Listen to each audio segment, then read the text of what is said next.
कीमत क्या है। एक बार की बात है, गौतम बुद्ध अपने शिष्यों को जिंदगी से जुड़ी अच्छी बुरी चीज़ों का ज्ञान दे रहे थे। सभी शिष्य उनकी बातों को बहुत ही ध्यान से सुन रहे थे।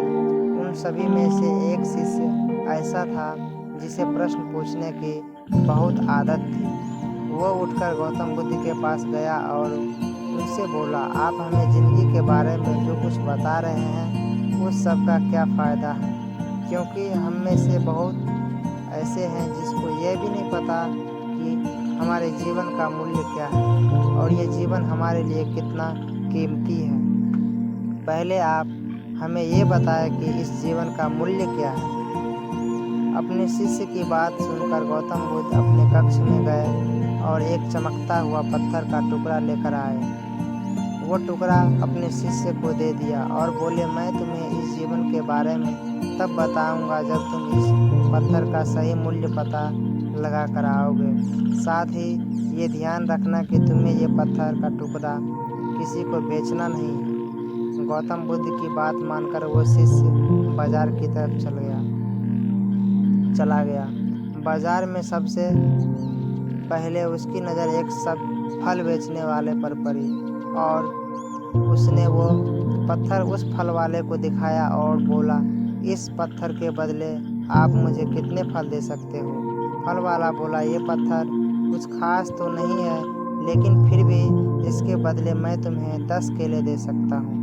वह शिष्य उस पत्थर को लेकर आगे चला गया। फिर उसे एक सब्जी वाला मिला।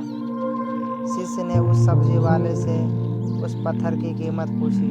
सब्जी वाले ने उस पत्थर को ध्यान से देखा और बोला, इस पत्थर की कीमत के बदले मैं तुम्हें ज़्यादा से ज़्यादा 1 बोरी सब्जियां दे सकता हूँ। इसके बाद वह शिष्य उस पत्थर को लेकर एक सोने वाला व्यापारी के पास गया। उस पत्थर के टुकड़े को देखते ही उस सुनार ने उसकी कीमत 100 सोने के सिक्के लगाए। फिर शिष्य ने टुकड़ा को बेचने से मना कर दिया तो सुनार उसके बदले 200 सोने के सिक्के देने को भी राजी हो गया, लेकिन शिष्य ने वो टुकड़ा पत्थर का बेचा नहीं। इसके बाद वो शिष्य एक हीरे के व्यापारी के पास गया और उनके सामने उसने वो पत्थर का टुकड़ा रख दिया। उस पत्थर के टुकड़े को देखते ही हीरों के व्यापारी ने एक साफ कपड़ा बिछाया, उस पर पत्थर को उसके ऊपर रखा, फिर उसकी परिक्रमा की और हाथ जोड़कर उस पत्थर को कपड़े में लपेटते हुए वो बोला, तुम जिसे मामूली पत्थर समझकर उसकी कीमत पूछ रहे हो, असल में ये एक बेशकीमती रूबी है।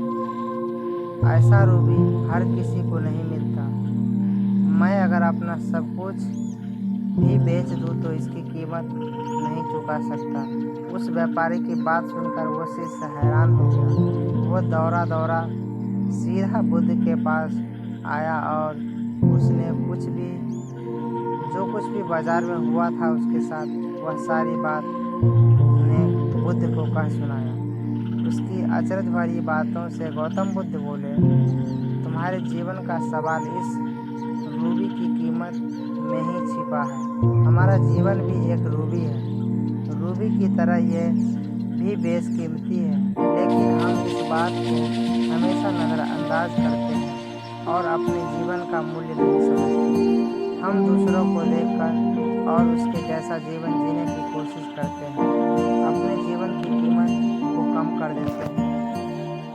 हम ये सोचते हैं कि हमारी ज़िंदगी की कीमत वही है जो लोग हमें बताते हैं, लेकिन ये बात हमेशा ध्यान रखना चाहिए कि सामने वाला व्यक्ति अपनी हैसियत, बुद्धि और अपनी समझ से